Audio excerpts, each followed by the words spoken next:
Halo, apa kabar semuanya? Semoga dalam keadaan yang baik dan sehat ya. Perkenalkan, saya Sofiatul Maroso. Di sini saya akan menjelaskan materi terkait dengan pengangguran. Materi ini merupakan kelanjutan dari materi yang kemarin, yaitu tentang masalah ketenagakerjaan. Nah, pada materi kali ini, untuk tujuan pembelajarannya, yang pertama itu, peserta didik akan mampu menjelaskan konsep pengangguran. Yang kedua, peserta didik mampu mengidentifikasi jenis-jenis pengangguran. Yang ketiga, peserta didik mampu menganalisis upaya untuk mengatasi pengangguran. Kalian harus tahu dulu apa sih yang disebut dengan pengangguran itu. Jadi, pengangguran adalah mereka yang sedang mencari pekerjaan atau mereka yang sedang mempersiapkan usaha, bahkan mereka yang tidak mencari pekerjaan karena mereka merasa tidak mungkin untuk mendapatkan pekerjaan. Nah, itulah yang disebut dengan pengangguran. Jadi, kalau misalnya kalian sekolah atau kuliah menjadi seorang mahasiswa, meskipun tidak bekerja itu tidak disebut menganggur. Karena apa? Karena yang disebut dengan pengangguran itu adalah orang yang mencari pekerjaan atau mereka yang sudah atau sedang mempersiapkan usaha atau yang tidak mencari pekerjaan. Kemudian pengangguran itu disebabkan karena jumlah angkatan kerja atau pencari kerja itu tidak sebanding dengan jumlah lapangan kerja yang mampu menyerap tenaga kerjanya. Untuk saat ini jumlah angkatan kerja di Indonesia itu lebih tinggi daripada lapangan pekerjaan. Akibatnya mereka akan kesulitan untuk mendapatkan pekerjaan itu sendiri. Angkatan kerja yang tidak terserap dengan baik inilah yang akhirnya akan menambah angka pengangguran di Indonesia menjadi semakin tinggi. Dan pengangguran itu digolongkan menjadi dua jenis. Yang pertama itu ada pengangguran menurut jumlah jam kerjanya. Kemudian yang kedua, pengangguran menurut penyebab terjadinya. Nah, pengangguran menurut jumlah jam kerjanya itu dibagi menjadi 3. Ada pengangguran terbuka atau open unemployment, ada setengah menganggur atau underemployment, dan pengangguran terselubung atau disguised unemployment. Yang pertama itu adalah pengangguran terbuka atau open unemployment. Jadi, pengangguran terbuka ini disebabkan oleh lapangan kerja yang tidak tersedia, ketidakcocokan antara kesempatan kerja dan latar belakang pendidikan, serta mereka yang tidak mau bekerja. Contoh dari pengangguran terbuka itu misalnya ada lulusan sarjana teknik mesin. Nah, di situ tidak ada kesempatan kerja atau tidak ada lowongan pekerjaan yang membuka atau yang membutuhkan lulusan teknik mesin. Nah, sehingga orang tersebut harus menganggur dulu karena tidak ada lowongan yang sesuai dengan kualifikasinya. Kemudian yang kedua ada pengangguran terselubung. Nah, pengangguran terselubung ini terjadi karena kondisi yang diakibatkan adanya ketidaksesuaian antara pekerjaan dengan bakat dan kemampuan yang dimilikinya. Pengangguran ini juga dapat terjadi karena kelebihan tenaga kerja maupun kualifikasi yang tidak sesuai, jadi tingkat produktivitasnya akan rendah. Nah, contohnya misal tadi ada lulusan teknik mesin, tapi dia memaksakan diri untuk bekerja di lowongan yang tidak sesuai dengan jurusannya, yaitu di posisi marketing. Ilmu yang dia miliki itu tidak sesuai dengan pekerjaan yang ia jalani, sehingga kalau dia memaksakan untuk bekerja di dalam divisi marketing tadi, produktivitasnya akan rendah karena yang cocok di posisi marketing itu adalah orang-orang yang kuliahnya dulu itu mengambil di jurusan ekonomi, karena marketing itu adalah cabang dari ekonomi yang tidak ada hubungannya dengan teknik mesin. Nah, maka dari itu karena ilmu yang dia miliki misalnya tentang ekonomi atau tentang marketingnya itu rendah, membuat ia bekerjanya itu tidak maksimal, keterampilannya juga tidak sesuai, dan itu akan membuat produktivitas dalam bekerjanya itu rendah. Nah, hal itulah yang disebut dengan pengangguran terselubung. Kemudian yang ketiga itu ada setengah menganggur. Nah, setengah menganggur atau underemployment ini adalah situasi ketika seseorang bekerja tetapi tenaga yang dikeluarkan itu kurang termanfaatkan, diukur dari curahan jam kerja, produktivitas kerja, dan penghasilan yang diperoleh. Nah, kenapa disebut sebagai setengah menganggur?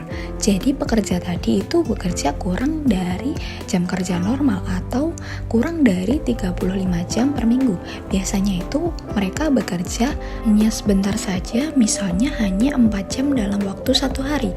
Dan jika dikalkulasikan dalam 5 hari, jam kerja dari Senin sampai Jumat berarti dalam satu minggunya itu mereka hanya bekerja 20 jam. Nah, itu yang disebut sebagai setengah menganggur. Kemudian jenis pengangguran yang selanjutnya itu jenis pengangguran menurut faktor terjadinya. Jadi menurut faktor terjadinya itu pengangguran dibedakan menjadi 3. Ada pengangguran konjunktur atau siklis, ada pengangguran struktural, dan pengangguran friksional atau pengangguran peralihan. Pertama itu pengangguran siklis atau konjunktur. Pengangguran ini disebabkan karena turunnya kegiatan perekonomian di suatu negara. Nah, contohnya terjadi krisis moneter pada tahun 1998. Kejadian ini membuat perekonomian Indonesia menjadi sangat terpuruk. Hal ini ditandai dengan menurunnya nilai tukar rupiah dan meningkatnya angka pengangguran. Lainnya, saat kemarin pandemi COVID-19 menyerang hampir semua negara di seluruh dunia, Indonesia juga terdampak. Jadi banyak perusahaan-perusahaan yang memang omsetnya itu jadi menurun, sehingga ia terpaksa untuk memutuskan hubungan kerja dengan karyawannya atau mem-PHK karyawannya.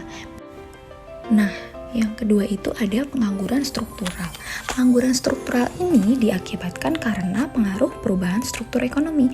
Misalnya, sebelumnya struktur ekonomi di suatu negara itu berbasis pertanian. Nah, kemudian berpindah menjadi ke sektor industri, di mana sektor industri itu pasti menggunakan teknologi atau alat-alat yang canggih. Nah, hal tersebut yang menyebabkan orang-orang yang biasanya itu bertani itu akan menggunakan alat-alat yang tradisional, sehingga jika ia harus bekerja dengan menggunakan mesin-mesin atau teknologi yang canggih, mereka akan kesulitan untuk menyesuaikan diri, sehingga mereka butuh waktu untuk menyesuaikan. Nah, maka dari itu, dia sementara akan menganggur sampai dia mampu untuk bekerja di industri. Yang ketiga yaitu pengangguran friksional. Nah, pengangguran friksional ini terjadi karena penawaran tenaga kerja itu lebih banyak daripada permintaan tenaga kerja, atau tenaga kerja yang sudah bekerja itu menginginkan pekerjaan yang baru.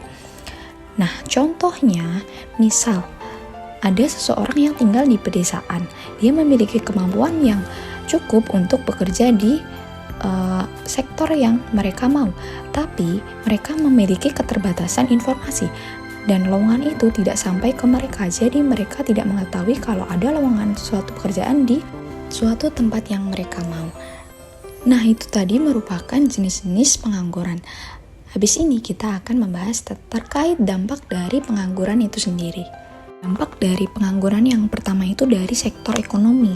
Nah, dengan adanya atau banyaknya pengangguran dan tingginya angka pengangguran itu dapat menyebabkan turunnya pendapatan nasional dan pendapatan per kapita. Hal ini juga akan berakibat pada berkurangnya penerimaan negara akibat rendahnya pajak penghasilan. Nah, ketika masyarakat yaitu yang banyak tidak bekerja, mereka berarti tidak memiliki pendapatan dong. Nah, sehingga akibatnya akan menurunkan pendapatan nasional dan juga pendapatan per kapita. Nah, hal ini sudah pernah dibahas di materi pendapatan per kapita. Yang kedua itu dari sisi sosialnya. Menjadi pengangguran itu akan memberikan beban psikologis bagi mereka yang mengalami, sehingga akan meningkatkan angka kriminalitas. Contohnya, mereka yang merasa tidak bisa bekerja atau kualifikasinya tidak sesuai, mereka itu akan sulit mencari kerja, tetapi mereka tetap membutuhkan uang. Jadi hal itu yang mungkin bisa mendorong mereka melakukan hal-hal yang negatif seperti melakukan kriminalitas. Itu juga akan meningkatkan biaya sosial untuk membantu masyarakat seperti raskin maupun jaminan kesehatan atau yang kita sering menyebutnya sebagai BPJS. Kemudian yang selanjutnya itu pada sisi pendidikan. Jika terlalu banyak orang yang menganggur, itu akan menyebabkan tingginya angka putus sekolah. Kenapa angka putus sekolah ini akan meningkat? Karena misalnya nih, di sini ada orang yang sudah berkeluarga, tapi orang tuanya itu tidak bekerja, tidak memiliki penghasilan yang cukup untuk menyekolahkan anak-anaknya, sehingga memutuskan lebih baik anaknya tidak bersekolah saja. Nah, hal itulah yang menyebabkan pengangguran ini bisa juga berdampak ke sisi pendidikan. Selanjutnya kita akan membahas kebijakan pemerintah untuk mengatasi pengangguran. Nah, pemerintah akan mewajibkan semua penduduknya itu untuk wajib belajar 9 tahun. Pendidikan itu sangat penting karena memberikan ilmu pengetahuan, pembentukan karakter pribadi, dan sebagainya. Maka dari itu, pemerintah mewajibkan program wajib belajar ini. Dimulai dari SD 6 tahun sampai SMP 3 tahun. Yang kedua itu ada program padat karya. Apa sih yang dimaksud dengan program padat karya ini? Program padat karya ini merupakan kegiatan pembangunan yang lebih banyak menggunakan tenaga manusia dibanding dengan tenaga mesin. Nah, jadi ketika pekerjaan itu menggunakan mesin, maka akan semakin banyak orang yang di PHK dan berakhir menganggur. Maka pemerintah mengeluarkan solusi kalau mengadakan program padat karya di mana pekerjaan itu dilakukan oleh tenaga manusia. Nah, contohnya misal saat pembangunan jalan, jembatan, itu tidak sepenuhnya menggunakan teknologi mesin, tapi juga memanfaatkan tenaga manusia. Ketiga, yaitu dengan melakukan pelatihan kewirausahaan. Hal ini untuk mendongkrak wirausaha untuk melakukan pengembangan keterampilan wirausahanya. Demikian materi terkait pengangguran yang dapat kita bahas pada pertemuan hari ini. Semoga dapat memberikan manfaat untuk kita semua. Sampai bertemu di video selanjutnya.